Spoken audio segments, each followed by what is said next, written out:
నమస్కారం. మనతో పాటు డాక్టర్ మమతా రఘువీర్ ఉన్నారు. వారు సైకాలజిస్టు, ఉమెన్ యాక్టివిస్టు, న్యాయవాది. వారిని అడిగి సమాజంలో జరుగుతున్న అనేక అంశాలపైన, ముఖ్యంగా పిల్లలు, ఆడవాళ్ళు, స్త్రీల విషయాలు, వాళ్ళు ఎదుర్కొంటున్న సమస్యలు, ఏం చేయాలి, ఏం చేయకూడదు, సమాజం పైన ప్రభావం, కుటుంబంలో జరుగుతున్న ఇబ్బందులు, ఎదుర్కొంటున్న సమస్యలు, వీటి చుట్టూ మనం మాట్లాడి ఆవిడ ద్వారా కొన్ని విషయాలు, విశేషాలు, పరిష్కారాలు తెలుసుకునే ప్రయత్నం చేద్దాం. నమస్కారం. నమస్కారం. ఇప్పుడు నిన్న లేటెస్ట్ కరెంట్ అఫైర్, విశాఖపట్నంలో అతను ఒక పెళ్లికి ఒప్పుకోలేదని ఆ అమ్మాయిని ఆ కుటుంబం మీద కానీ అతను అత్యాయత్నం చేశాడు. తల్లి చచ్చిపోయింది, అమ్మాయి కూడా ఇబ్బంది పడుతుంది. ఇవి పెరుగుతున్నాయి. ఇవి మనం దీన్ని ఎలా చూస్తున్నారు? దీనికి ఏంటి మూలం ఏంటి? దీనికి పరిష్కారం ఉందా లేదా? అంటేనండి, అప్పటికన్నా జనంలో మార్పు వచ్చింది. ముఖ్యంగా ఆలోచన విధానంలో మార్పు వచ్చింది. ఏదైనా కానీ చాలా ఫాస్ట్గా కావాలి. ఏదైనా వాళ్ళు ఏమనుకుంటున్నా అది వెంటనే కావాలి. కొన్నేళ్ల క్రితం మనకి నూడిల్స్ 2 minutes అని ఎట్లా వచ్చిందో, ఇప్పుడు పరిస్థితి ఏంటంటే ప్రతిదీ వాళ్ళకు అనుగుణంగా కావాలి. అది కాకపోతే ఎంత దూరమైనా వెళ్ళడానికి వాళ్ళు రెడీ అవుతున్నారు. అది యూత్ అనే కాదు, ప్రతి ఒక్కళ్ళు. దానివల్లనే ఇవాళ రేపు నార్మల్ ఒక సిటిజన్ కూడా ఒక క్రైమ్ చేయడానికి వెనుకాడట్లేదు. ఈ వైజాగ్ ఇన్సిడెంట్లో అయినా కానీ, మనం ఇవాళ హైదరాబాద్లో చూసిన ఇన్సిడెంట్స్లో కానీ, ఒక తల్లి 3 పిల్లల్ని చంపడంలో కానీ, ప్రతి దాంట్లోనూ ఏ క్రైమ్లో అయినా వీళ్ళెవ్వరూ కూడా రెగ్యులర్ క్రిమినల్స్ కాదు. వీళ్ళకి నేర చరిత్ర లేదు. ఇప్పుడు వాళ్ళు ఏమనుకుంటున్నారు అంటే ఏదైనా చేయొచ్చు, దానికి తర్వాత ఏం జరిగినా తర్వాత చూద్దాం, ఆ రిపర్కషన్స్ గురించి, తర్వాత ఇంపాక్ట్ గురించి, ఏమవుతుంది నా జీవితం తర్వాత అనేది ఆలోచన లేదు. దానికి తగ్గట్టుగానే చుట్టూ ఉన్న వాతావరణం కూడా ఉందండి. ప్రతి ఒక్కళ్ళు ఏదో ఒకటి సాధిస్తే కానీ ఈ ప్రపంచంలో గుర్తింపు లేదు అనేది బాగా వచ్చేసింది. అంతకుముందు ఎలా ఉండేదంటే, ఒకళ్ళు క్లాస్లో ఫస్ట్ వచ్చారంటే మిగతా ఉన్న 20 మందో 30 మందో వెనకబాటుగా ఉన్నారన్నా కూడా పర్వాలేదు, చప్పట్లు కొట్టి ఫస్ట్ వచ్చిన వాళ్ళకి దండలు వేసేవాళ్ళు, బాగుంది అనేవాళ్ళు. అతను చదువుతాడో ఆ పిల్లాడు, లేకపోతే ఆ అమ్మాయి బాగా చదువుతుందో మనం అప్రిషియేట్ చేద్దాం అనేది ఉండేది. ఇప్పుడు అలా కాదు.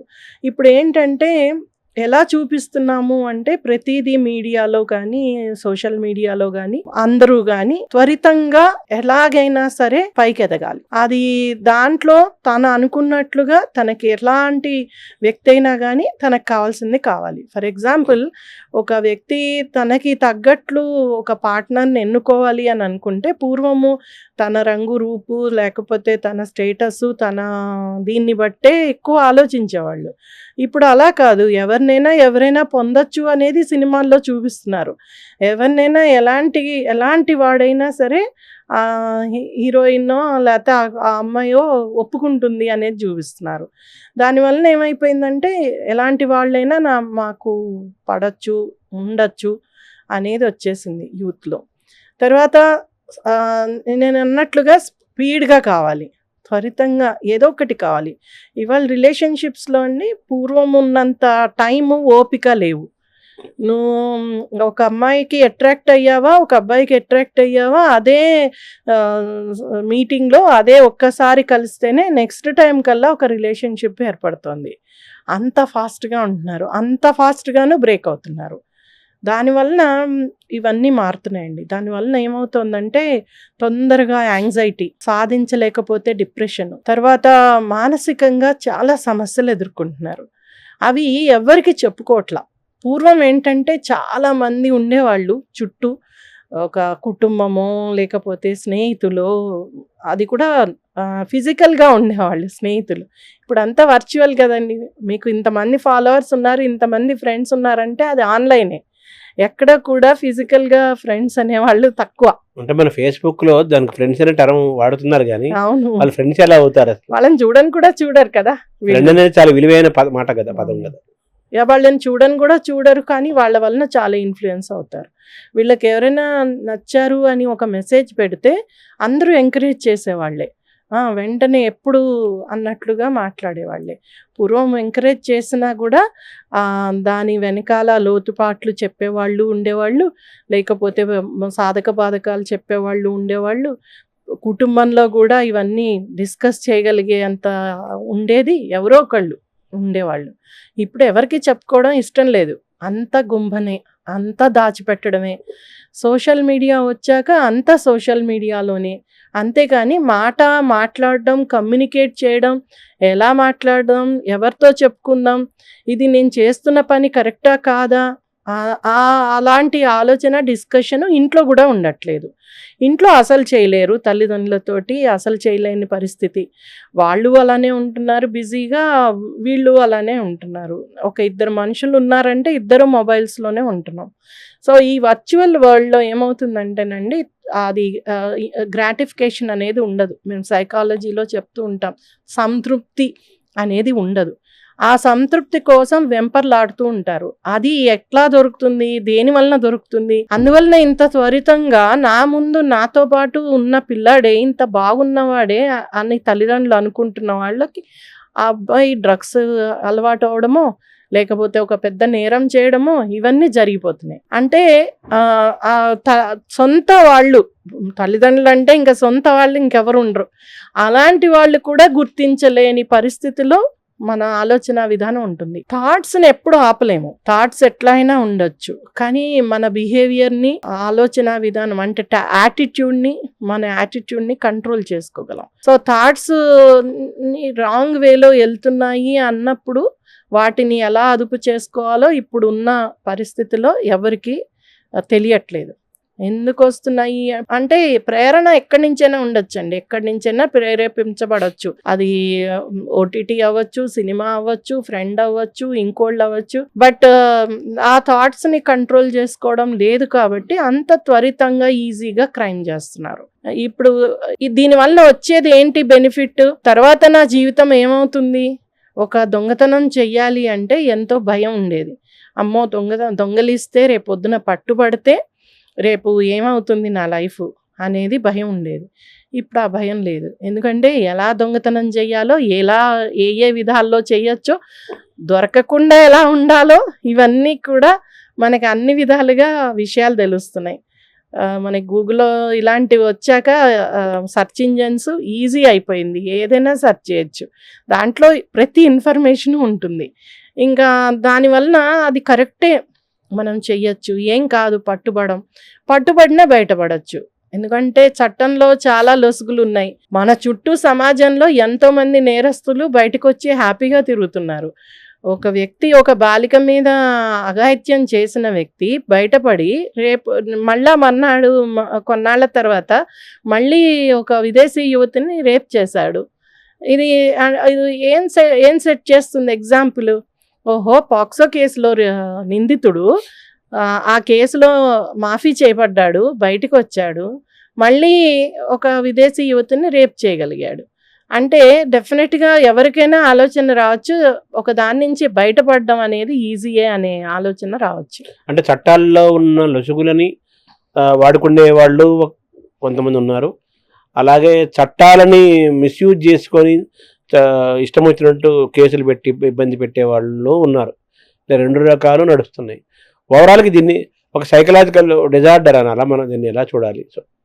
సైకలాజికల్ డిజార్డర్ అని అన్నామండి, ఒక వ్యక్తికి వస్తున్న అంటే అదుపు లేని ఆలోచనలు, తర్వాత దాని నుంచి వచ్చే వాళ్ళ బిహేవియర్ చేంజెస్, ఇవి గమనించడానికి ఎవరికి కూడా అంత టైం లేదు, అంత ఆలోచన లేదు. అది బహుశా చిన్నతనంలోనే మొదలవుతాయండి. అది అందుకనే ఎప్పుడు కూడా పేరెంట్స్నే మనం తప్పు పట్టాల్సి వస్తుంది. చాలా చిన్నప్పుడే మొదలవుతాయి. ఫర్ ఎగ్జాంపుల్, ఒక ఇద్దరు ఆడపిల్లలు ఉన్నారనుకోండి, ఒక ఇంట్లో ఒక ఆడపిల్ల తెల్లగా ఉండొచ్చు, ఒక ఆడపిల్ల నల్లగా ఉండొచ్చు. డెఫినెట్గా నల్లగా ఉన్న ఆడపిల్లకి తెల్లగా ఉన్న ఆడపిల్ల మీద ఒక రకమైన కుళ్ళు, కోపం ఉంటాయి. అది ఏదో రకంగా వాళ్ళని కొట్టడము, గిచ్చడము, ఇంకో విధంగానో ఏదో ఒకటి ఎక్స్ప్రెస్ చేస్తారు చాలా చిన్నప్పటి నుంచే. అది తల్లిదండ్రులు గమనించి కూడా ఊరుకోవడము, లేకపోతే దాన్ని పెంచి పోషించడము, ఇంకా నువ్వు నల్లదానివి, నీకు ఈ డ్రెస్ బాగుండదనో, నువ్వు తెల్లగా ఉన్నావు కాబట్టి ఆమెకి ఎక్కువ ప్రిఫరెన్స్ ఇవ్వడము, ఇవి గమనిస్తూ ఉంటారు పిల్లలు. న్యాచురల్లీ వాళ్ళకి అది ఆ కసి కోపం పెరుగుతూ పోతుంది. అలాంటి వాళ్ళకి డెఫినెట్గా ఒక అబరేషన్ అనేది ఒక ప్రాబ్లం అనేది మెంటల్ హెల్త్లో వస్తుందండి. అది ఎక్కడి వరకు వెళ్తుంది అంటే ఒక కోపంతో కసితోటి రేపొద్దున నేరం చేయడానికి కూడా వెనుక పడరు, తప్పు లేదనుకుంటారు. రేపు అలాంటివి చేసినా నేను చిన్నప్పటి నుంచి పడ్డదానికి నేను న్యాయం చేసుకుంటున్నా నాకు నేను అనుకునే స్థాయికి వెళ్ళిపోతారు. సో అలాంటివి చాలా చిన్నతనంలో తల్లిదండ్రులు గమనించాలండి. తర్వాత ఇంకా ఏమవుతుంది అంటే దీనివలన కొన్ని మానసికంగా కొన్ని ప్రాబ్లమ్స్ కూడా అరైజ్ అయ్యే అవకాశం కూడా ఉంటుంది. అవి చాలా వరకు సైకాలజిస్టులు, సైకియాట్రిస్టులు చూడాల్సిన బాధ్యత. మన దేశంలో అంతమంది మన జనాభాకి తగ్గట్టు లేరు, అది కూడా ఒకటి. తర్వాత తల్లిదండ్రులు కూడా అలాంటి హెల్ప్ తీసుకోవడానికి ముందుకు రారు.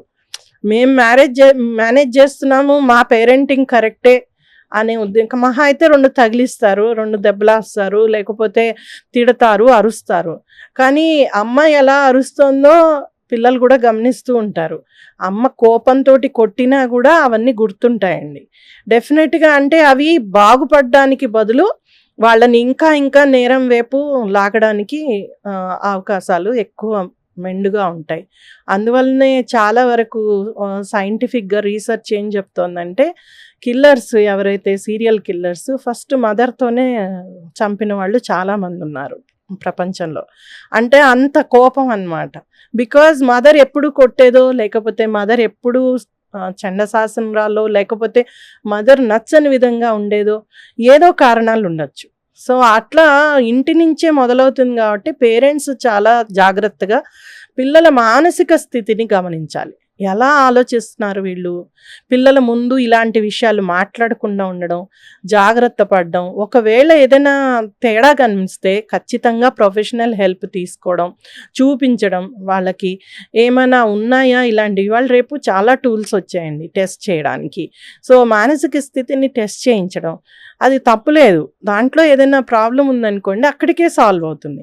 అది మనం చిన్నప్పుడు కాలు ఏదైనా బాగా లేదు, ఒక కన్ను బాగాలేదు, వెంటనే డాక్టర్లో చూపించి ఎలా సెట్ చేస్తామో మానసిక స్థితికి కూడా అవసరం. ఒకవేళ హైపర్ యాక్టివ్ కిడ్ ఉన్నాడు, లేకపోతే అటెన్షన్ డెఫిసిట్ ప్రాబ్లం ఉంది, ADHD ఇలాంటి సమస్యలు ఉన్నాయి, చాలా చిన్నప్పుడే గమనిస్తామండి. అవి చూడాలి. తర్వాత ఇవాళే చదువుతున్నాం బాగా రీసెర్చ్లో ఏం చెప్తున్నారు అంటే 18 నెలల ముందు పిల్లలకి స్క్రీన్ ఎక్కువగా చూపిస్తే ఎనీ స్క్రీన్ ఆ పిల్లలకి డెఫినెట్గా డెవలప్మెంటల్ ఇష్యూస్ వస్తాయి. కమ్యూనికేషను, దాన్నే డిజిటల్ ఆటిజం అంటారు. సో ఆ డిజిటల్ ఆటిజంలో కమ్యూనికేషన్ కానీ, సోషలైజేషన్ కానీ, మాట్లాడడం కానీ, వాళ్ళ ఎమోషన్స్ ఎక్స్ప్రెస్ చేయడం కానీ ఇవన్నీ రావు. సో ఇలాంటి సమస్యలన్నీ చాలా చిన్నప్పుడే స్టార్ట్ అవుతాయి. ఈ వైజాగ్ కుర్రాడు అలా చేశాడు అంటే డెఫినెట్గా బ్యాక్గ్రౌండ్ ఆలోచించాలి మనం. అంటే దానివల్ల సింపతి చూపిమని అనట్లేదు, but at the same time వాడికి చిన్నప్పటి నుంచి తను అనుకున్నదన్నీ కావాలి అనుకున్నవాడు తెచ్చుకుని ఉంటాడు. ఈ అమ్మాయి ఎప్పుడైతే కాదందో దాన్ని అంటే నో చెప్పిన దాన్ని తీసుకోలేకపోవడమే. అది చిన్నప్పుడే నేర్పియాలి. నో చెప్పినా అది పర్వాలేదు, యూ హ్యావ్ టు యాక్సెప్ట్ అనేది తల్లిదండ్రులు నేర్పాల్సిన అవసరం ఉంది. అయితే బాధాకరమైన విషయం ఏంటంటే చాలామంది తల్లిదండ్రులు ఈ విషయాలలో కొంత అంటే నిరక్షరాస్యులు. వాళ్ళకి అంటే చదువు అని నేను అనట్లే, బాగా చదువుకున్న తల్లులు కూడా అలా చేసే పరిస్థితులు మేము చూస్తూ ఉంటాం కేసుల్లో. అయితే ఏంటంటే అక్కడ పూర్వము తల్లి తండ్రి ఇక్కడ గేమ్ ప్లేయర్స్. పూర్వం ఒక ఎక్స్టెండెడ్ ఫ్యామిలీలో చాలామంది ఉండేవాళ్ళు. అలాంటివి గమనించి పెద్దవాళ్ళు వెంటనే సరిదిద్దడము, వాళ్ళని ఎలా సరిచెప్తే, ఏం చెప్తే కథల ద్వారానో, చేతల ద్వారానో, లేకపోతే వాళ్ళు చేస్తున్న పనుల ద్వారానో ఏదో విధంగా ఒక గుణపాఠం నేర్పేవాళ్ళు. అలానే స్కూళ్ళల్లో కూడా మోరల్ వాల్యూస్, బిహేవియర్ని సెట్ చేయడానికి ఒక క్యారెక్టర్ బిల్డింగ్కి మోరల్ సైన్స్ క్లాసెస్. లేదు అంటే ప్రతి టీచర్ని, ఏ టీచర్ అయితే ఇలాంటి విషయాలు చెప్తారో, ప్రాక్టికల్గా లైఫ్లో కావాల్సిన విషయాలు చెప్తారో ఆ టీచర్ని ఎవరు మర్చిపోరండి. మనం కూడా మన చదువుకున్న క్రమంలో అలాంటి టీచర్స్ ఎవరైతే పాఠాన్ని పక్కకు పెట్టి కొన్ని విషయాలు బాగు అవ్వడానికి చెప్పిన విషయాలు ఎప్పటికీ గుర్తుండిపోతాయి.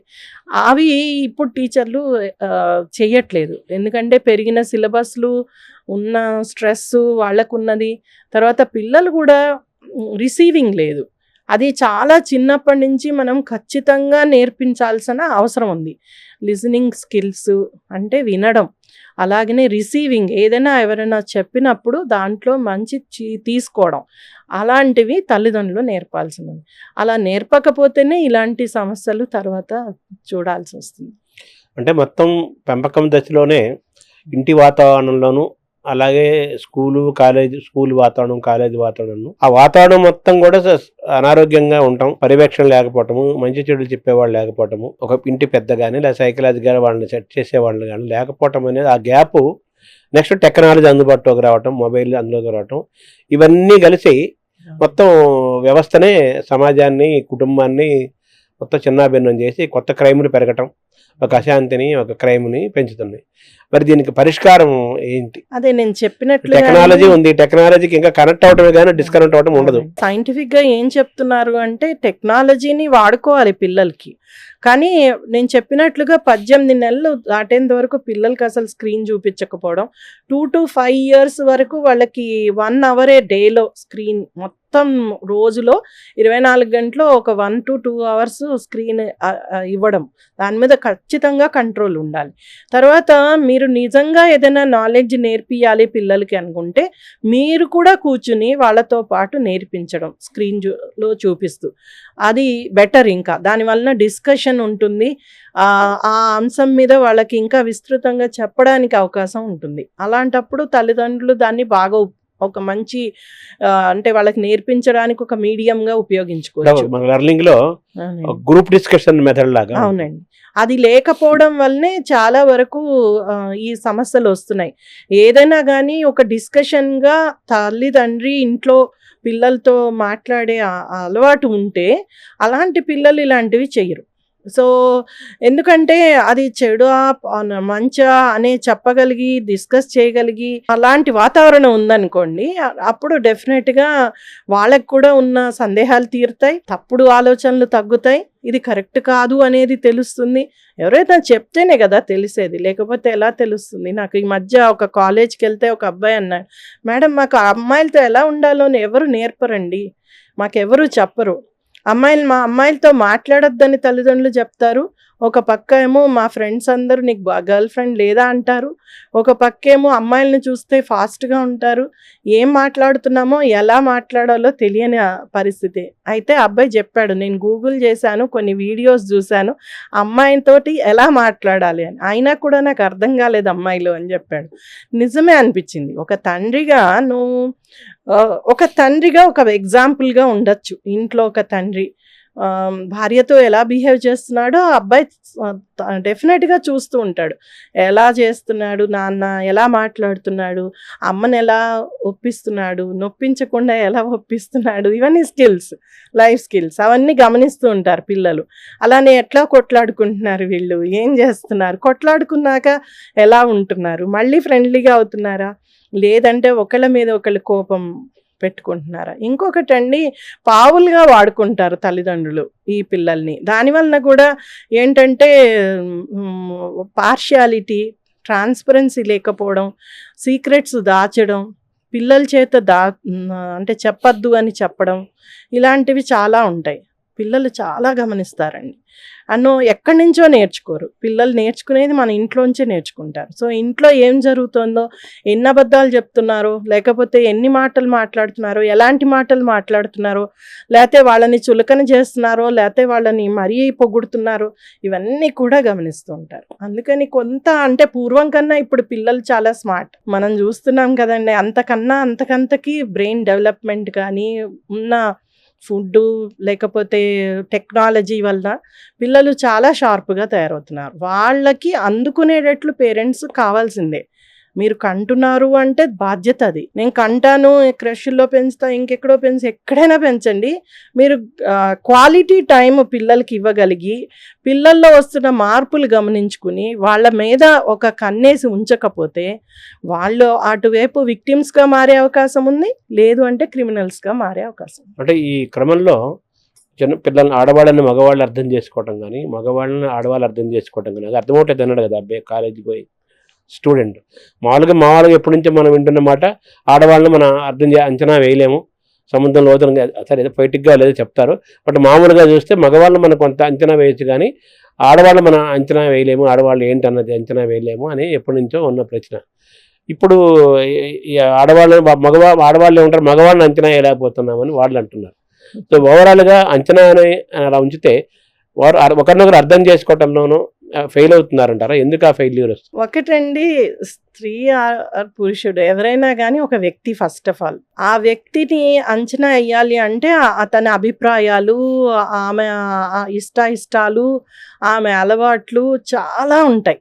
ఆమె కల్చరు, ఆమె పెరిగిన విధానం, వెనకాల ఆమె పడ్డ ప్రాబ్లమ్స్, ఫేస్ చేసిన ఛాలెంజెస్, డిఫరెంట్ ఏజ్ గ్రూప్స్ అంటున్నాను. ఏ ఏజ్ గ్రూప్ అయినా ఇవన్నీ తప్పనిసరిగా ఉంటాయి. అవన్నీ కూడా కలిపితేనే ఒక మనిషి, ఆయన క్యారెక్టరు, వాళ్ళ ఇది బిహేవియర్ ఉంటుంది. సో ఇవన్నీ కూడా గమనించి కొన్నాళ్ళు వాళ్ళతోటి స్నేహం చేస్తే కానీ ఇవన్నీ బయటపడవు. కానీ ఇప్పుడు జనాలకు అంత ఓపిక లేదు, టైం లేదు.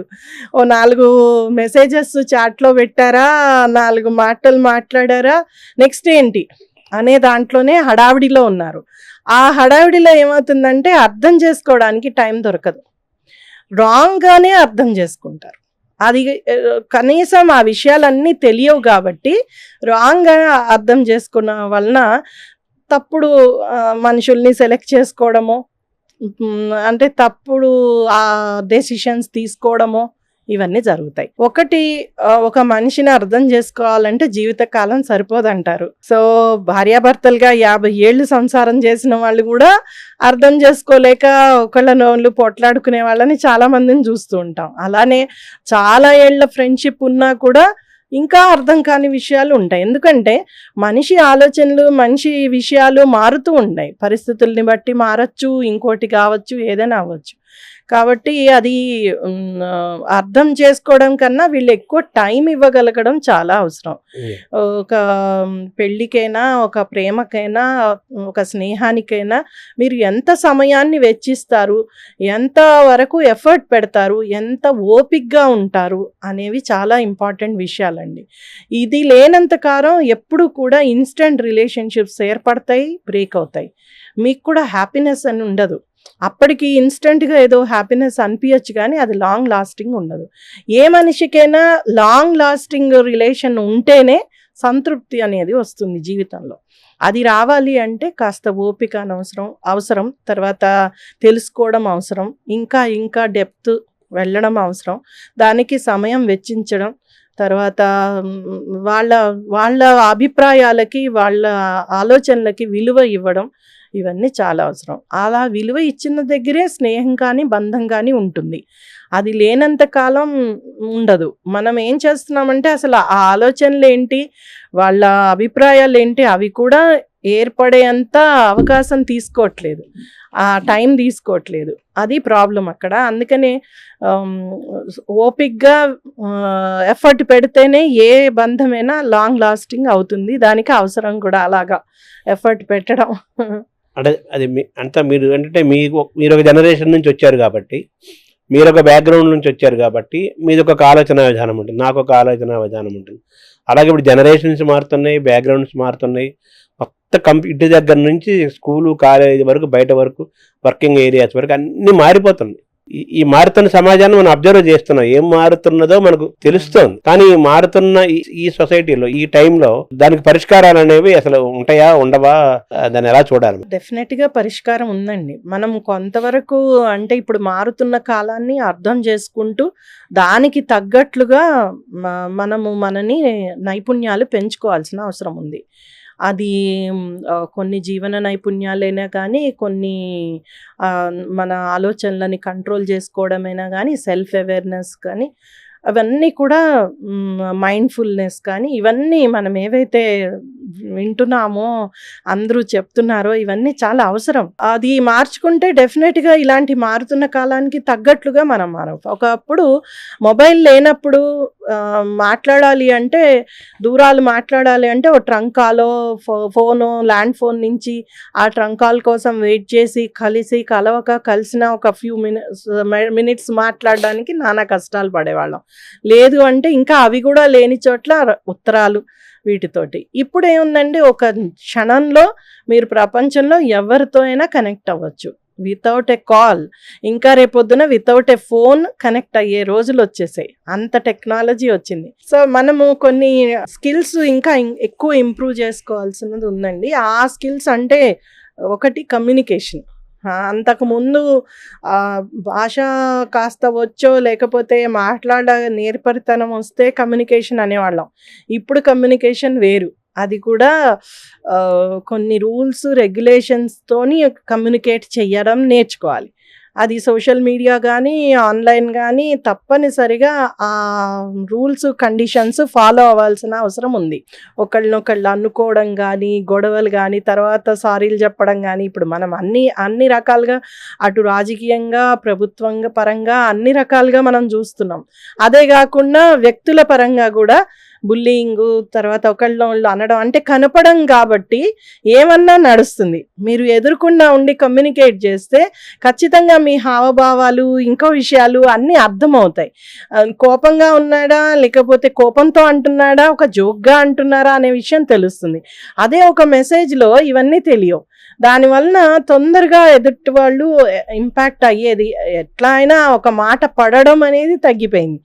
ఆ ఓపిక అనేది లేదు. పూర్వం మాట పడినా పర్లే, మనవాడే కదా, మన ఫ్రెండే కదా అన్నాడు, లేకపోతే మనవాళ్లే కదా అన్నారు అనేది ఉండేది. ఇప్పుడు ఏంటంటే అలా తీసుకునే తత్వం తగ్గిపోయింది. అది ఒకటి. సో దీన్నే మనము అంటే సైబర్ హైజీన్ అంటాం. ఎంతవరకు మనం జాగ్రత్తగా ఉండాలి, ఎలా మాట్లాడాలి, వాట్ ఆర్ ద కండిషన్స్, ఏవి పాటించాలి, ఏది ఉంచాలి. ఒక రీల్ చేసినా కూడా ఆ రీల్లో ఎలా ఉండాలి, ఎలా మాట్లాడాలి, దేన్ని హర్ట్ చేయకుండా, ఎవరిని హర్ట్ చేయకుండా ఎలా మాట్లాడాలి, ఇలాంటివన్నీ చాలా ఉంటాయి. కానీ లా కూడా తెలియాలి కదా. అవునండి, లాలో కూడా చెప్తున్నారు 3 ఏళ్ల నుంచి 5 ఏళ్ల వరకు జైలు శిక్షలు కూడా ఉన్నాయి. మనకి ఇన్ఫర్మేషన్ టెక్నాలజీ యాక్ట్ ఉంది, సైబర్ లాస్ ఉన్నాయి. తర్వాత చాలా చట్టాల్లో ముఖ్యంగా మహిళల మీద ఏదైనా కానీ సెక్షువల్ హెరాస్మెంట్ కింద మాట్లాడే విధానంలో అలాంటి వాటిల్లో ఇలాంటిది ఏది మాట్లాడినా, ఈవెన్ అలాంటి కంటెంట్ ఉన్నా కూడా ఇమీడియట్ అరెస్ట్ చేయొచ్చు, జైలు శిక్షలు వేయచ్చు, అవన్నీ తెచ్చారు. కానీ పాటించడం నేర్పియట్లే. ఇప్పుడు మనకు ఒక మొబైల్ వచ్చింది, ఒక సోషల్ మీడియా అకౌంట్ ఉంది, దాంట్లో మనం ఏదైనా కంటెంట్ పెడతాము, దాన్ని వాళ్ళు ఎంతవరకు ఫిల్టర్ చేస్తారు, ఎంతవరకు చూడగలరు, ఆ సోషల్ మీడియా రన్ చేసేవాళ్ళు, ఆ సర్వీస్ ప్రొవైడరు చాలా తక్కువ చూస్తారు. సో ప్రతి కంటెంట్ని అనాలిసిస్ చేయడం అనేది కష్టమవుతుంది. సో ఇలాంటివన్నీ కూడా కొన్ని నేర్చుకోవాల్సిన కొత్తవి నేర్చుకోవాల్సిన మన స్కూలింగ్ సిలబస్ లో కూడా సిలబస్ లో కూడా రావాలి. మనం ఎలా మన చేతిలో టెక్నాలజీ ఉందని మనం ఇష్టం వచ్చినట్టు వాడేస్తే రేపు ఇబ్బంది పడే అవకాశాలు ఉన్నాయి. కాబట్టి మనం మాట, చూపు, ఎవ్రీథింగ్ ఎంత జాగ్రత్తగా ఉండాలి, ఎంత లీగల్ గా ఉండాలి. చూపు కాదు, ఇప్పుడు మెసేజ్, ఫోటో, వీడియో అంటే ఇందులో వచ్చేస్తున్నాయి వీడియోలు, వీడియో మెసేజ్లు పంపించేస్తున్నారు. అదే మరి అలర్ట్ గా ఇలాంటివన్నీ ఎలా చెయ్యాలి అనేది తప్పనిసరిగా ఒక కరికులం పిల్లలకి తీసుకురావాల్సిన, ఏం చేయకూడదు, డూస్ అండ్ డోంట్స్. అలాగనే పేరెంట్స్ కూడా ఈ నాలెడ్జ్ పేరెంట్స్కి కూడా లేదు. చాలా మందికి వాళ్ళ పిల్లలు హ్యాండిల్ చేసినట్లుగా వాళ్ళ మొబైల్ ఇంకెవరు హ్యాండిల్ చేయరు. అంటే మా పిల్లలకే నాకన్నా ఎక్కువ తెలుసు అని చాలా మంది తల్లిదండ్రులు చెప్పుకుంటారు గర్వంగా. కానీ అక్కడ వాళ్ళు చేసే తప్పుడు పనో లేకపోతే ఇల్లీగల్ చేస్తున్నవో వీళ్ళకి అర్థం కావు, అర్థమయ్యేంత పరిస్థితి ఉండదు. పిల్లలు కూడా ఎలవ్ చేయరు. ఒక స్టేజ్కి వచ్చాక నువ్వు నాకు చెప్పకు, నాకు అన్నీ తెలుసులే అన్నట్టుగా మాట్లాడతారు. ఎందుకంటే వీళ్ళకి ఆ నాలెడ్జ్ లేదు కాబట్టి. అదే ఒక ఫెస్టివల్ గురించో తన వంశపారంపర్యంగా లేకపోతే ఒక ట్రెడిషన్ ఏదైతే వస్తుందో దాని గురించి చెప్తే వింటారు. ఎందుకంటే వీళ్ళకి అనుభవపూర్వకంగా వచ్చింది ఆ పాఠం కాబట్టి. ఇక్కడ ఏమవుతుంది అంటే రోజు రోజుకు పెరుగుతున్న టెక్నాలజీని నేర్చుకునేంత సమయము తల్లిదండ్రులకు ఉండట్లేదు, అంత టైము ఉండట్లేదు, దాని మీద లెసన్స్ కూడా మనకి బయటికి రావట్లేదు. ఎంతసేపు తప్పు చేశారు లేకపోతే ఇలా చేశారు అన్నాకే క్రైమ్ రిపోర్ట్ అవుతుంది, కానీ ప్రివెన్షన్ ఆఫ్ ది క్రైమ్ మీద మనం దృష్టి పెట్టట్లే. ఇవాళ రేపు ప్రతి మొబైల్లోనూ మనీ లాండరింగ్ గురించి లేకపోతే మీ అకౌంట్స్ నుంచి డబ్బులు దొబ్బేస్తారని మెసేజ్లు ఎలా పెడుతున్నారో మిగతా వాటి మీద కూడా ఇలాంటి ఇన్ఫర్మేషన్ ప్రవర్తన విషయంలో, సైబర్ ప్రవర్తన, డిజిటల్ ప్రవర్తన, ఈ విషయంలో తప్పనిసరిగా నాలెడ్జ్ ఇవ్వాలి. అది కొంత మనకి వెస్ట్రన్ కంట్రీస్లో బాగా మెటీరియల్స్ ఉన్నాయి. పిల్లలకి కూడా వాటి మీద సోషల్ మీడియా, రిలేషన్షిప్స్, వీటి మీద మంచి మాడ్యూల్స్ ఉన్నాయి. ఇప్పుడు కాదండి, నేను 10 ఏళ్ల క్రితం చూసాను. సో ఒక రిమోట్ ప్లేస్లో ఒక యూనివర్సిటీలో నేను కెనడాలో వెళ్తే అక్కడ ఒక ఎన్జిఓ ప్రత్యేకంగా ఈ మాడ్యూల్స్ తోటి వాళ్ళు స్కూళ్ళల్లో, కాలేజెస్లో, యూనివర్సిటీలో పిల్లలకి టీచ్ చేస్తున్నారు హెల్దీ రిలేషన్షిప్స్ మీద. ఆ మాడ్యూల్ తీసి చూస్తే నాకు ఆశ్చర్యం వేసింది. అంటే మనకి ఇంకా అప్పటికి ఇంత రాలా, ఇప్పుడు ఆ మాడ్యూల్ మేము మళ్ళీ టీచ్ చేసే ప్రయత్నం చేస్తున్నాం. Healthy relationship. అవునండి. అంటే ఇప్పుడు మనం అంతా ఒకే ఇదైంది కదా టోటల్గా, అంటే గ్లోబల్ విలేజ్. అందువలన ప్రతి ఒక్కళ్ళకి టెక్నాలజీ సేము, సమస్యలు సేము, అన్నీ కూడా వచ్చేసాయి. దానివలన మార్పు వచ్చింది. అంటే ఈ కిల్లింగ్, ఆ కిల్లింగ్ ఇన్స్టింక్ట్, తర్వాత ఈ సీరియల్ కిల్లింగ్, తర్వాత మన ప్రవర్తన, కిల్లింగు, హింస, ఇవన్నీ ఎంతవరకు కరెక్ట్ అనే విచక్షణ లేకుండా ప్రవర్తించడానికి ఇవన్నీ కారణాలు. అట్ ది సేమ్ టైం ఈ సూసైడల్ టెండెన్సీస్ కూడా పెరుగుతున్నాయి. అవి కూడా ఒక డేంజరస్ టర్నే కదా. అదే నేను ఇందాక చెప్పినట్లుగా వాళ్ళకి ఏదైతే గ్రాటిఫికేషన్, ఏదైతే కావాలో ఇమ్మీడియట్గా అది దొరకట్లేదు కాబట్టి ఎండ్ చేసేసుకుంటేనే నయం. ఇంక ఈ సమస్యకి ఓపిక్గా దాన్ని పరిష్కరిద్దాము అనే ఆలోచన లేదు. ఎండ్ చేసుకుంటే తొందరగా అయిపోతుంది కదా, ఈజీ కదా అనేదే భావన మొదలవుతుంది. తర్వాత అండి, సూసైడ్ అనేది ఒక నిక్ ఆఫ్ ది మూమెంట్లో వస్తుంది. ఆ ఆలోచనకి ఏదో ఒక నాంది ఉంటుంది. చాలాసార్లు సూసైడ్స్ మీద సైకాలజిస్టులు, తర్వాత చాలా రీసెర్చ్ జరిగింది ప్రపంచవ్యాప్తంగా. దీనికి ఒక జెనెటికల్ కారణం ఉండొచ్చు, తర్వాత వాళ్ళ కుటుంబంలో ఎవరో సూసైడ్ చేసుకుని ఉండొచ్చు, అదొక ఉదాహరణగా ఉండొచ్చు. తర్వాత ఎన్నాళ్ళ బట్టో వాళ్ళకి పెంటప్ ఫీలింగ్స్, అంటే చాలా రకాల ఫీలింగ్స్, ఎమోషన్స్ ఎప్పటి నుంచో లోపల ఎవ్వరికి చెప్పకుండా పెట్టుకుని ఉండొచ్చు. అంటే ఆ ఒక్క కారణమే కాదు. ఇప్పుడు ఒక రైతు ఆత్మహత్య చేసుకున్నాడంటే అదొక్కటే కారణం కాదు, చాలా కారణాలు ఉండొచ్చు. కంటిన్యూస్గా తను పంటల్లో ఫెయిల్ అయి ఉండొచ్చు, లేకపోతే చాలా ఎక్కువ అరువు తెచ్చుకుని, అప్పులు తెచ్చుకుని ఏదో ఉంటుంది. లేదు అంటే ఇంట్లో కూడా కొన్ని సమస్యలు ఉండొచ్చు. ఇవన్నీ ఉంటాయి. అంతే, మనిషి చాలా వరకు మనిషిలో ఇన్స్టింక్ట్, ఎనీ యానిమల్లో ఇన్స్టింక్ట్ ఏంటంటే ప్రయత్నం చేయడం. అది చిన్నప్పటి నుంచి మనకి నడక నుంచి మొదలెడితే ప్రతి విషయంలోనూ మనం ప్రయత్నం చేస్తూనే ఉంటాం. ఆ ప్రయత్నం ఆగిపోయింది అంటే ఇలాంటి ఆలోచనలు వస్తాయి. ఆ ప్రయత్నాలు ఎందుకు ఆగిపోయాయి అనే దానికి చాలా కారణాలు ఉంటాయి. అంటే ప్రతిసారి ఫెయిల్ అయ్యి ఉండొచ్చు, ఇలాంటి కారణం ఉండొచ్చు. లేదు అంటే ఇంకెవరు కూడా కొత్త పరిష్కారం చెప్పకపోయి ఉండొచ్చు, లేకపోతే చూపించకపోయి ఉండొచ్చు, ఉదాహరణలు లేకపోయి ఉండొచ్చు. సో ఇవన్నీ కూడా ఉంటాయి.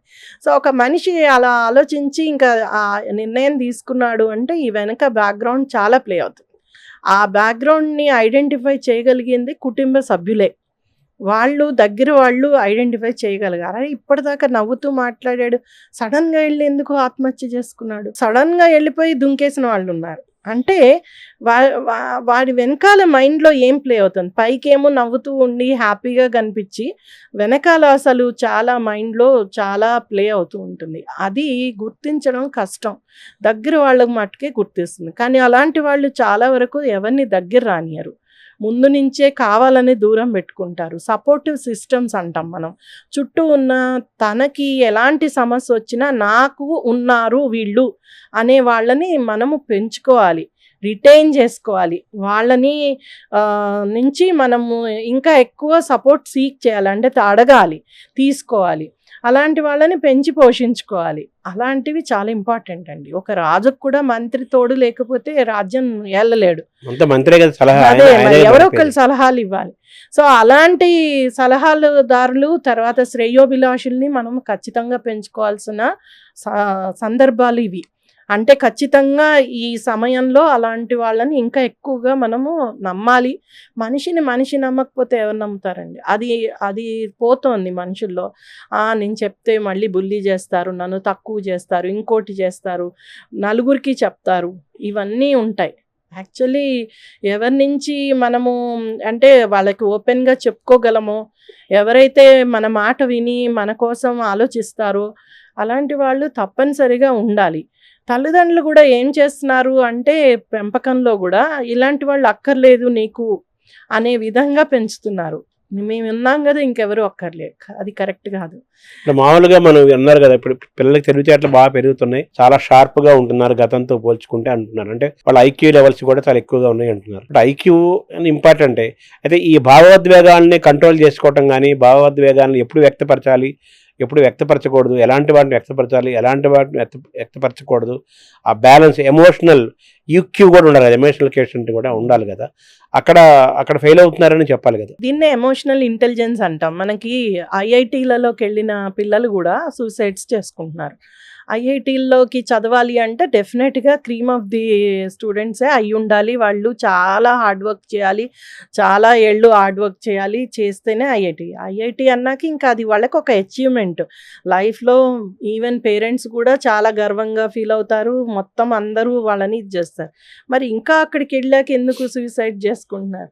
ఒక్కటేనండి, మనం ఇంటెలిజెన్స్ పిల్లల్లో పెంచడానికి, నాలెడ్జ్ పెంచడానికే మన కరికులము, మన చదువులు, మన చుట్టూ తల్లిదండ్రులు ప్రయత్నం చేస్తున్నారు, కానీ ఎమోషనల్ ఇంటెలిజెన్స్ పెంచట్లేదు. ట్రామాని, స్ట్రెస్ని, యాంగ్జైటీని, యాంగర్ని, ఇవన్నిటిని ఎలా మేనేజ్ భావోద్వేగాలు చేయాలి, కదా ఇవన్నీ కూడా. అవునండి, ఇవన్నీ ఎలా మేనేజ్ చేయాలి అనేది చెప్పలేకపోతున్నాం. అవి చూసేనా నేర్చుకుంటారు. అలా చూడడానికి కూడా అవకాశం లేని పరిస్థితుల్లో ఉంటున్నారు. చాలామంది పిల్లలు ఇలాగ ఐఐటీల్లో వచ్చిన వాళ్ళ బ్యాక్గ్రౌండ్ చూస్తే, ఒకసారి రీసెర్చ్ జరిగింది, దాంట్లో చూస్తే వాళ్ళు దాదాపు 5 నుంచి 8 ఏళ్ళు హాస్టల్స్లో పెరిగిన పిల్లలు. అంటే రుబ్బబడి హాస్టల్స్లో ఎక్కడో పాపం ఉండి తల్లి తండ్రో ఇంకోళ్ళో వేరే వాళ్ళ నుంచి నేర్చుకోవడమో అనే అవకాశం లేని పిల్లలు. అక్కడ ఉన్న టీచర్లు లేకపోతే అక్కడ ఉన్న స్టూడెంట్స్ కంటిన్యూస్గా ఒక కాంపిటేటివ్ ఎన్విరాన్మెంట్లో ఒక పోటీ తత్వంతో ఉన్న పరిస్థితుల్లోనే ఉంటున్నారు. దానివలన వాళ్ళకి ఇన్నేట్గా చాలా యాంగ్జైటీ, డిప్రెషను ఇవన్నీ ఉన్నాయి. అవన్నీ కూడా అక్కడికి వెళ్ళి ఫ్రీడమ్ వచ్చేటప్పటికి అవన్నీ మేనేజ్ కాక బర్స్ట్ అవుతున్నాయి. అంటే మీరు ఐఐటి ఐఐఎంలే కాకుండా ఇంటర్మీడియట్ చదివి ఎంసెట్ కోసం వెళ్ళే పిల్లలు కూడా అవుతాయి. అదే టెస్ట్, అదే స్ట్రెయిన్, Definitely గా. అదే ఎగ్జామినేషన్. ఎందుకంటే చిన్న పిల్లలకే మొదలవుతుంది కదా, అవును. చాలా చిన్న క్లాసుల Schooling వాళ్ళకి కూడా. స్కూలింగ్ వాళ్ళ ప్రాజెక్ట్ చేయలేదనో, ఇవాళ అలా పర్ఫామ్ చేయలేదనో, అలా చేయలేదనో, ఇలా పేరెంట్స్కి కూడా ఎంత స్ట్రెస్ అంటే, ఆ స్ట్రెస్ డెఫినెట్గా పేరెంట్ స్ట్రెస్. నేను చాలామంది తల్లులకి అదే చెప్తా, పేరెంటింగ్లో మీకున్న స్ట్రెస్ని పిల్లల ముందు చూపించకండి. అమ్మో ఇవాళ ఇది చేయమన్నారు. చిన్న పిల్లలకు కూడా స్కూళ్ళల్లో ఎన్ని రకాల ఫెస్టివల్స్, వాటికి తయారు చేయడము, వాటికి ఇంకోటి అన్ని రకాలు నేర్పియాలని, అక్కడ డ్యాన్సు, స్విమ్మింగు, ఇంకోటి ప్రతిదీ కూడా నేర్పాలి.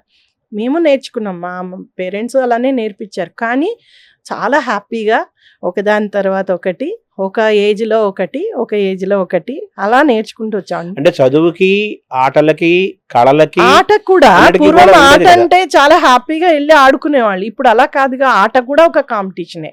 నువ్వు నెగ్గావా లేదా దాంట్లో, నువ్వు నెగ్గితేనే నిలబడు, లేకపోతే వేస్ట్, నీకు ఇంత డబ్బులు పెట్టి నేను నేర్పించి వేస్ట్ అనే ప్రెషర్ తీసుకొస్తున్నారు. ఆ ప్రెషర్లో పెరిగినందువలన వాళ్ళకి అసలు ఆ ఎమోషన్స్ ఎలా కంట్రోల్ చేయాలో అంటే తెలియదు. జనంలో ఈగో, సెల్ఫిష్, స్వార్థం ఒక చిన్న పెరుగుతుంది. ఇన్సిడెంట్స్ చెప్తానండి. ఒక స్కూల్లో సైన్స్ టీచర్ కోపడిందని అక్కడ ఉన్న పిల్లలు 20 మంది క్లాస్లో, ఆవిడ బాగా ఏదో ప్రాజెక్ట్ చేయలేదని కోపడింది. ప్రైవేట్ స్కూల్ వెళ్ళి పిల్లలు ఏం చేశారో, ఆవిడ క్లాస్ నుంచి మధ్యలో ఆవిడ టాయిలెట్కి వెళ్తే ఆ టాయిలెట్ తలుపు పెట్టేశారు. బయట నుంచి పట్టుదల. పెట్టేసేసి ఒక వీడియో రెడీ చేసుకుని వీడియో తీశారు. ఆవిడ అరిచాక తర్వాత వెళ్ళి తీసి ఆవిడ బయటకు వచ్చాక వీళ్ళే పెట్టారని తెలిసి కోప్పడింది. అదంతా వీడియో తీసి అన్ని గ్రూపుల్లో పెట్టారు. అది చాలా వైరల్ అయింది. అంటే ఒక టీచర్ని మేము అలా బాధించగలిగాం. పైగా ఆవిడ చెప్తూ తిడుతూ ఉంటే ఆవిడ బ్యాగ్ పట్టుకుని ఆవిడని కొడుతున్నారు పిల్లలు. వీళ్ళంతా 7th క్లాస్ ఏదో క్లాస్ పిల్లలు. అంటే చూడండి, దాని వీడియో వైరల్ అయింది. అందరూ టీచర్ని కొట్టారు అనేటప్పటికీ పిల్లలు ఇలాగ ఇబ్బంది పెట్టారంటే ఇంట్రెస్టింగ్గా చూశారు. తల్లిదండ్రులు చూసుంటారు, మిగతా టీచర్లు చూసుంటారు, పిల్లలు చూసుంటారు. అది తప్పు అనేది ఎక్కడా కూడా వీడియోలో లేదు. ఆవిడ పడ్డ ఇబ్బంది అవన్నీ చూశారు. కామెంట్లలో కొంతమంది రాసుంటారు, టీచర్ని అలా అనడం తప్పు, ఏదో అనడం తప్పు అనేసి. కానీ దాని నుంచి ఏం పాఠాలు నేర్చుకోవట్లేదు. ఇప్పుడు చాలా వరకు కంటెంట్ అలానే ఉంటుంది. మనం కంటెంట్ ఇస్తున్నాము, దాని వలన మీరు నేర్చుకోవాల్సింది ఆ కంటెంట్ని ఇంకొకళ్ళు అయితే దాని మీద పెట్టుకుని డిస్కషన్ చేయాలి. పేరెంట్స్ కానీ టీచర్స్ కానీ ఇలా చేయడం వలన ఏమైంది, ఎందుకు తప్పైంది అనేది మాట్లాడగలగాలి. అంటే ఒక ఊహించని ఒక భయంకరమైన పరిణామం కదా అది. అవునండి, అది డేంజరస్ టర్న్ కదా, చాలా డేంజరస్.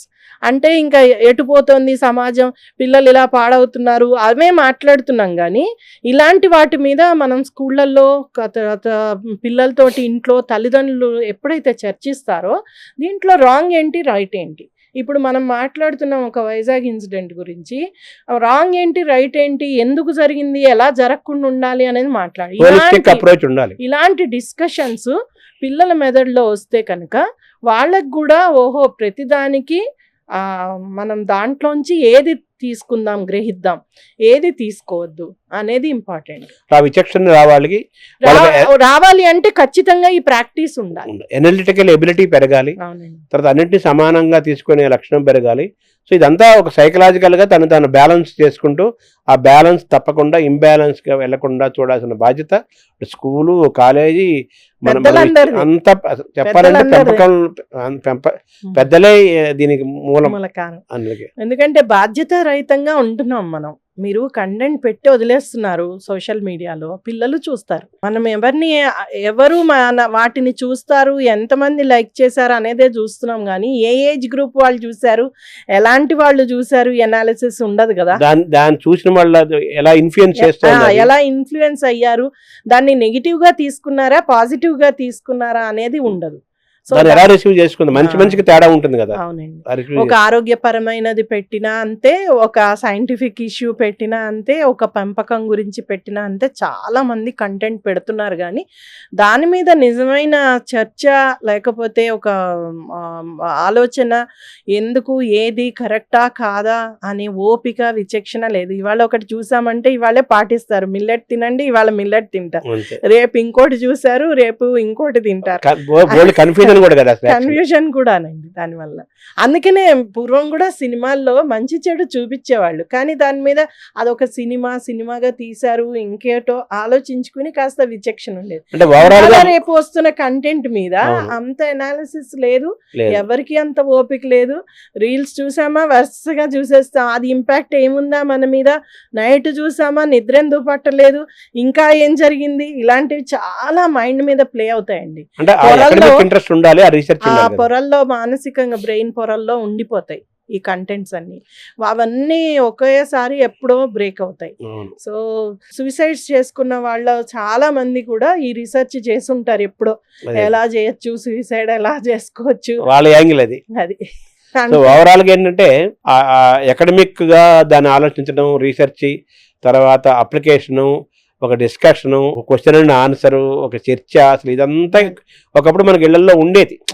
అంటే ఈ వ్యవస్థ లేకపోయినా కానీ ఏదైనా ఒక సంఘటన, మనం సినిమా కావచ్చు, ఒక సంఘటన కావచ్చు, ఒక వార్త కావచ్చు, ఆ ఊళ్ళోనో పక్కింటి ఏదైనా ఒక సంఘటన కావచ్చు, దాని చుట్టూ కొంత పెద్దవాళ్ళు మాట్లాడుకుంటుంటే మనం వినటమో ఏదో ఇలాంటివి జరుగుతుండేవి. టోటల్గా అసలు ఆ వ్యవస్థే పోవటం ఒక ప్రమాదకరమైన వాతావరణం. అయితే ప్రభుత్వాలు పాత్ర ఏం చూస్తారు ఓవరాల్గా ఇందులో? ప్రభుత్వాలు, చట్టాలు, జడ్జెస్. ప్రభుత్వాలు తప్పనిసరిగా కొంత కంట్రోల్, ఈ సోషల్ మీడియా కంటెంట్ మీద ఖచ్చితమైన కంట్రోల్ రావాలండి. ఇప్పుడు చైనా మార్చుకుంది తన ఇది, చాలా వరకు ఈ ఏవైతే మనకి సోషల్ మీడియా ప్రొవైడర్స్ని అలౌ చేయట్లేదు, తన ఓన్ సోషల్ మీడియా పెట్టుకుంది. వీళ్ళని ఎవరిని అలౌ చేయదు. ఎందుకంటే వీళ్ళు డెఫినెట్గా మన సెక్యూరిటీ లేకపోతే మన ప్రైవసీని దెబ్బతీస్తున్నారు. తర్వాత మన కంటెంట్ తోటి చాలా మార్పులు జరుగుతున్నాయి, నేరాలు జరుగుతున్నాయి అనేది తెలుసు. సో అలాగా అది కమ్యూనిస్ట్ ప్రభుత్వం కాబట్టి వాళ్ళు అలా చేయగలిగి ఉండొచ్చు. బట్ ఎక్కడైనా కానీ నేను అందుకే అంటున్నాను, కరిక్యులంలో తర్వాత పిల్లల పెంపకంలో తల్లిదండ్రులకి దీని మీద అవగాహన కలిగించడం, ఇలాంటివన్నీ ప్రభుత్వాల బాధ్యత. తర్వాత క్రైమ్ అనేది ఇప్పుడు పోలీసింగ్లో ఏమవుతుందంటే ఖచ్చితంగా అయిపోయాక ఎంత ఫాస్ట్గా క్రైమ్ని ఛేదించాము, లేకపోతే ఎంత ఫాస్ట్గా శిక్షలు పడేట్టు చేశాము అనే మనకే చూస్తున్నారు. అంతేగాని ప్రివెన్షన్ మీద ఎక్కువ దృష్టి పెట్టట్లేదు. అది కూడా త్రూ సోషల్ మీడియానే జరుగుతున్నాయి క్రైమ్స్. ఇది ఏదైతే ఉందో ఇంటర్నెట్ అంతర్జాలంతో ఏదైతే సంబంధం ఉన్నాయో ఆ కంటెంట్స్ అయినా ఉండకుండా చెయ్యాలి. దూరం చేయాలి కదా పిల్లలకు. భార్యని చంపి కుక్కర్లో ఉడికించి చేసి అన్ని చేసిన వాడు చెప్పింది ఏంటి, నేను మలయాళం సినిమా చూసా, సేమ్ టు సేమ్ ఉంది, నేను అదే ఫాలో అయ్యాను అని చెప్పాడు. అంటే అదేం సింపుల్ విషయం కాదండి. కొన్ని కోట్ల మంది చూస్తుంటారు ఆ కంటెంట్ అవైలబుల్ గా ఉంది. కొన్ని కోట్ల మంది చూసుంటారు ఆ సినిమా. రాంగ్గా ఇన్ఫ్లుయెన్స్ అయ్యే వాళ్ళు కొంతమంది, అవ్వని వాళ్ళు కొంతమంది. ఎందుకు అవ్వలేదు అనేది గమనిస్తే వాళ్ళకి ఇలాంటి విషయాల మీద భయమో, చెయ్యకూడదనే తెలుసో, నాలెడ్జో లేదు అంటే ఆపేవాళ్ళు ఉండడమో, పెద్దలో ఎవరో ఒకళ్ళు ఆపేవాళ్ళు ఉండడమో, ఇవన్నీ ఉండుంటాయి. అవి లేని వాళ్ళు, లేకపోతే ఏది చేసినా పర్వాలేదు అనుకునే వాళ్ళు డెఫినెట్గా ఇంకొకళ్ళు చేస్తారు. అందుకనే ఇలాంటి క్రైమ్స్ మనకి ఎక్కువ చూస్తున్నాం. మీరు అన్నట్టుగా కంటెంట్ మీద తప్పనిసరిగా ఒక నియంత్రణ ఉండాలి. ఏ కంటెంట్, అది సినిమా కావచ్చు, అది ఓటీటీ కావచ్చు, లేకపోతే వాట్సాప్లో వీడియో మెసేజ్ కావచ్చు, వాటెవర్ ఏదైనా కానీ ప్రభుత్వం చట్టాలు ఇవన్నీ కూడా మన బయటికి ప్రపంచంలోకి లోకం మీదకి వదిలే కంటెంట్ విషయంలో చాలా నియంత్రణ ఉండాలి. అవి దుష్ఫలితాలు ఇచ్చే అవకాశం ఉంది కాబట్టి, అదే ఇన్ఫ్లుయెన్స్ చేస్తున్నాయి కాబట్టి అది ఉండాలని మీరు ప్రభుత్వాల నుంచి సూచిస్తారు. అయితే అలానే చట్టాలు ఇంప్లిమెంటేషన్ అది కూడా బాగా గట్టిగా చేయగలిగితే త్వరితంగా శిక్షలు పడడం, ఖచ్చితంగా శిక్షలు పడ్డాం, ఇలాంటిది ఒక భయం అనేది క్రియేట్. ఇప్పుడు వెస్ట్రన్ కంట్రీస్లో కూడా ఇలాంటివి జరుగుతాయి, కానీ శిక్షలు చాలా దారుణంగా ఉంటాయి. వాళ్ళు శిక్షలు పడితే బయటికే రాలేరు, అలాంటి పరిస్థితి ఉంటుంది. అలా గనక మనం చేయగలిగితే, నిజమే మనకి జనాభా ఎక్కువ, కోర్టులు తక్కువ, చాలా సమస్యలు ఉండొచ్చు. But at the same time ప్రతి కేసుని సీరియస్గా తీసుకుని ఆ వ్యక్తి ఖచ్చితంగా ఇది తప్పు అని, ఎందుకంటే ఇవాళ రేపు నేరస్తులు కూడా ఎవరినైనా మాట్లాడిచ్చినా నేను చేసింది తప్పు అని ఫీల్ అయ్యేటట్టు కొత్త కొత్త చట్టాలు రకరకాలు తీసుకొస్తున్నారు. మళ్ళీ కొత్త కొత్త క్రైములు, ఇంకా పవర్ఫుల్ క్రైములు జరుగుతూనే ఉన్నాయి. రెండూ జరుగుతాయి. అంటే అదేనండి, మనిషి ఎవాల్వ్ అయ్యేది, మనిషి ఆలోచన విధానం ఎవ్వరూ ఆపలేము, ఆలోచనలు ఆపలేము. But at the same time behaviour change, తర్వాత యాటిట్యూడ్ చేంజ్ మార్చగలం. అది మార్చడానికి ఈ స్కిల్స్ డెవలప్ చేయడము, తర్వాత ఇవన్నీ కూడా కరికులంలో పెట్టి ప్రతి టీచరు, ప్రతి లెక్చరరు చెప్పగలగడము, ప్రతి పేరెంటు దీని మీద దృష్టి పెట్టడము. ఎంతవరకైతే నువ్వు మనిషి సాధించాలి, మా పిల్లలు సాధించాలి అని అనుకుంటున్నారో, ఎట్ ద సేమ్ టైం వాళ్ళు ఎమోషన్స్, వాళ్ళ దీన్ని కూడా ఎలా మేనేజ్ చేసుకోవాలి, ఎలా కంట్రోల్ చేసుకోవాలి అనేది కూడా నేర్పడం. ఈ మొబైల్ ఫోన్లు ఏ వయసు వరకు దూరంగా ఉంచాలంటారా? దాన్ని ఎలా చూడాలి? ఇందాక చెప్పాను కదండి, ఇవాళ రేపు అన్నం పెట్టడానికి కూడా చంటి పిల్లలకు కూడా మొబైల్ ఫోన్ వాడుతున్నారు. అది లేకుండా అసలు ఏ తల్లి చేయలేకపోతుంది. పిల్లలు కూడా ఆ స్క్రీన్స్కి చాలా ఈజీగా అట్రాక్ట్ అవుతారు. అది అంటే మనమే పెద్దలమే మనని మనం కంట్రోల్ చేసుకోలేని విధంగా ఉంటున్నాయి. అలాంటప్పుడు చాలా స్ట్రిక్ట్గా 2 ఏళ్ల వరకు వాళ్ళకి ఖచ్చితంగా అసలు ఏ గ్యాడ్గెట్ కూడా అలవాటు చేయకపోవడమే మంచిది. అది ఒక హెల్త్ పరంగా. అంటే ఈ 15-16 పిల్లలు 18 స్కూల్ అంటారా, వాళ్ళు కూడా తప్పుడు వీడియోలు చూడటం, తప్పుగా ఆలోచించడం, తప్పుగా. ఈ మధ్య నెట్ఫ్లిక్స్ లో అడాలసెన్స్ అని వచ్చింది, చాలా డిస్కషన్ అవుతుంది దీని మీద. అంటే పేరెంటింగ్ బాగున్నా కూడా పిల్లలు అంత క్రిమినల్గా, అంత భయంకరంగా ఆలోచన విధానంతో తయారవుతున్నారు అనేది ఇప్పుడు భయం పట్టుకుంది అందరికీ. కానీ నిజమే ఇది చాలా లేట్ అయిపోయింది. ఎందుకంటే టెక్నాలజీ వచ్చాక మనం ఒక చిన్న ఎమోజీని దాంట్లో వాళ్ళు ఎక్స్ప్లెయిన్ చేస్తే ఇంత వెనకాల ఉందా అనేది మనకు అనిపిస్తోంది ఈ రోజుల్లో. ఆల్రెడీ దాన్ని వాడుతున్న పిల్లలు ఎంతో మంది ఉన్నారు ప్రపంచంలో, ఎడిక్ట్ అయిపోయారు కూడా. వాళ్ళని బయటికి తీసుకురావడానికి చాలా టైం అండ్ ఎనర్జీ స్పెండ్ చేయాలి. తల్లిదండ్రులు, టీచర్స్ తప్పనిసరిగా స్పెండ్ చేయాల్సిన అవసరం ఉంది ఇప్పుడు. అది ఎంతవరకు సమయాన్ని వెచ్చిస్తారు మీ పిల్లలతోటి, క్వాలిటీ సమయం. నేను అదే చెప్తుంటా, మీ తల్లిదండ్రులు కూడా ఖచ్చితంగా మీ మొబైల్స్, ఏ గ్యాడ్గెట్, టీవీ ఏది కూడా లేకుండా సమయం పిల్లలతో గడపండి. వాళ్ళకి అట్లీస్ట్ తినేటప్పుడో, ఆడించేటప్పుడో, చదివించేటప్పుడో ఇవన్నీ దూరం పెట్టండి. అప్పుడే గనక వాళ్ళకి కూడా అన్ని చెప్పగలుగుతాం. తల్లిదండ్రులంగా మనము పెరిగాము, ఆల్రెడీ మనకు కొన్ని అనుభవాలు ఉన్నాయి. తర్వాత కొంత రీసెర్చ్ చేయడానికి, నేర్చుకోవడానికి చాలా కంటెంట్ ఉంది, మంచి కంటెంట్ కూడా ఉంది. ఆ మంచి కంటెంట్ని వాడుకుని మీడియాలో ఉన్నది, ఇంటర్నెట్లో ఉన్నది, దాన్ని ఉపయోగించుకుని వీళ్ళు పేరెంటింగ్ చేయాలి. మరీ భయపడిపోయి ఏది కాకుండా చేస్తున్నారు, అది కూడా తప్పు. పిల్లలకి టెక్నాలజీ తెలియాలి, తెలియకుండా ఉంటే వాళ్ళు మళ్ళీ బయటకు వచ్చి బతుకులేరు. అవేర్నెస్ కూడా లేదు అంటే పూర్తిగా దద్దమ్మలుగా పెంచుతున్నారు, అలాంటివి కూడా ప్రాబ్లమే. చాలా వరకు అంటే అబ్బాయిల పెంపకంలో ఇవి చూస్తున్నాం. ఎయిదర్ ఆదర్శంగా పెంచడం, లేదు అంటే అసలే పట్టించుకోకపోవడం, వాళ్ళేమో ఆదర్శమైన పేరుతోటి వాడిని రెస్ట్రిక్ట్ చేయడం, ఎక్స్పోజర్ తగ్గించడం. అది ఎప్పుడైతే పిల్లలు రకరకాల మనుషులతోటి కలుస్తారో అప్పుడే వాళ్ళు నేర్చుకోవడానికి అవకాశం ఉంటుంది. ఆ ఎక్స్పోజర్ ఎప్పుడు ఇస్తాము? వేరే ఫ్యామిలీస్ తోని కలుస్తూ ఉండడము, తర్వాత మనం ఫెస్టివల్స్ అనో, ఇంకోటనో రకరకాల గ్రూప్స్ అనో, చదువు అనో, ఇంకోటో నేర్చుకోవడమో, ఏదైనా కోకరిక్యులర్ యాక్టివిటీయో, వాటిల్లో వెళ్ళినప్పుడే వాళ్ళు రకరకాల మనుషుల్ని కలిసే అవకాశం ఉంటుంది, నేర్చుకునే అవకాశం ఉంటుంది. అది తయారు చేశాము, మాట్లాడుతున్నాము. ఇదంతా ఒక అనాలిసిస్, ఒక డిస్కషన్, ఒక క్వశ్చన్ అండ్ ఆన్సర్, ఇవన్నీ చేస్తూ మాట్లాడుతున్నాం. ఈ కంటెంట్ వందల్లో వేలల్లోనే చూస్తారు దీన్ని. ఇందా మీరు చెప్పిన ఆ కంటెంట్ అనుకోండి, కోట పెట్టే వెంటనే వైరల్ అయిపోతుంది. ఆ వైరల్ అవడం కోసం వాళ్ళు అలాంటి కొన్ని కంటెంట్లు. అందుకే నేను అనుకుంటాను, ఈ సర్వీస్ ప్రొవైడర్స్ మనీ పే చేయడం మానేస్తే, అంటే వాళ్ళు బిజినెస్ చేస్తున్నారు, దాంతో అది బిజినెస్ కదండి వాళ్ళు చేసే. వాళ్ళకి ప్రపంచం బాగుపడాలి, సమాజం బాగుపడాలో, మనుషులు బాగుండాలో అనే ఆలోచన కాదు కదా. అంత సర్వీస్ మోటివ్ ఉన్న వాళ్ళు ఆ కంటెంట్ పెట్టరు కదండి. ఇంకోళ్ళ ఆరోగ్యం పాడు చేయాలనో, లేకపోతే ఇంకోటి ఏదో చేయాలనుకునే వాళ్ళు ఆ కంటెంట్ పెట్టరు. కానీ డబ్బు కోసం పెడుతున్నారు, ఈజీ మనీ. కూర్చున్న దగ్గర ఏదో ఒక కంటెంట్ పెట్టినా నీకు డబ్బులు వస్తున్నాయి.